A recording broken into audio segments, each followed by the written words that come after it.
मेरे जो जितने भी बच्चे हैं वो अदम्य अदिति और अभिज्ञान अर्जित से कम नहीं है। और दूसरी बात कि आप भी हमारे बेटे से कम नहीं है।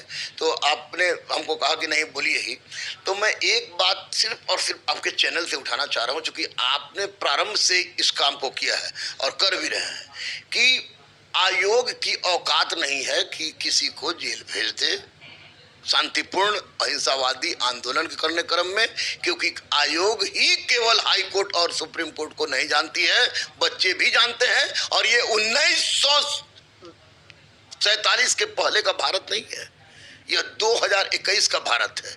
हम लोकतंत्र हैं और वैश्विक स्तर पर सबसे मजबूत लोकतांत्रिक देश के हम वासी हैं। और वैसी परिस्थिति में अगर अहिंसात्मक आंदोलन करना और धरना प्रदर्शन करना, अपने हक की मांगना अपराध है, तो निश्चित रूप से ये बच्चे अपराध कर रहे हैं। लेकिन अपने हक की मांगना लोकतांत्रिक देश में अहिंसात्मक रूप में धरना प्रदर्शन करना किसी भी दृष्टिकोण से उचित नहीं है।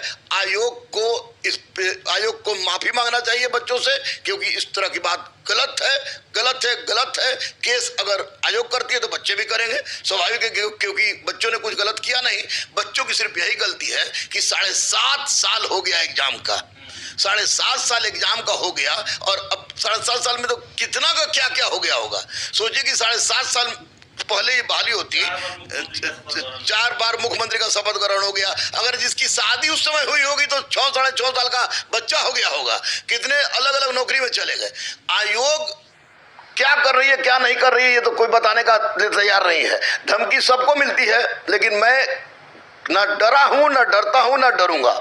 एक स्पष्ट रूप से मैं बता दूं कि मेरा डिमांड आपके चैनल से, बच्चों का डिमांड आपके चैनल से सिर्फ और सिर्फ आयोग से यही है कि आप कितना गुना दे रहे हैं छोड़ दीजिए, लेकिन 13,120 पद में अगर एक पद भी खाली होता है तो उस परिस्थिति में बच्चे को केस करेंगे आयोग पर कि आयोग ने बच्चों के साथ गलत किया है। ऐसे में 2.5 गुना नॉन टाइपिंग के लिए और 2 गुना आपको टाइपिंग के लिए मांग रहा हूं। लेकिन अगर आयोग क्या करता है क्या नहीं, लेकिन अब सिर्फ मैं ये कह रहा हूं आयोग से कि अब तो कम से कम थोड़ा शर्म करे आयोग। इतना लंबा समय हो गया, अध्यक्ष जेल चले गए, सचिव जेल चले गए, सब लोग इधर उधर के लोग जेल चले गए, जितने सफेदपोश लोग जेल चले गए। अब आप लोग क्या चाहते हैं? 200 लड़का 400 लड़का को आप केस कर दीजिएगा, पकड़वा दीजिएगा। अगर 2 लाख लड़का उतर गया तो क्या करेंगे आयोग? जवाब दे हमको। आप असामाजिक तत्व हैं। बच्चों के लिए आवाज आप उठा रहे हैं तो आप असामाजिक तत्व हैं। आप बच्चों के पेट पर लात मार रहा है, जबकि दादा भाई नेहरू जी ने भी कहा था कि पीठ पर लात मार सकते हो, पेट पर नहीं। और ये पेट पर लात मार रहे हैं तो बहुत बड़े सामाजिक हो गए। मैं आपको स्पष्ट रूप से बता दूं कि बीएसएससी का कार्य चल रहा है।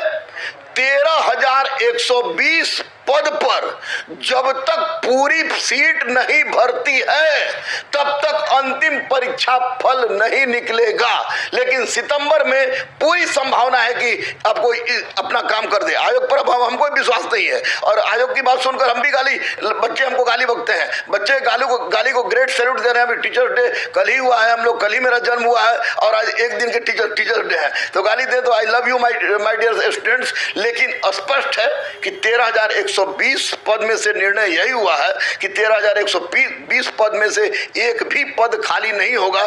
जब तक पद पूरा फूल नहीं होगा तब तक रिजल्ट नहीं निकलेगी।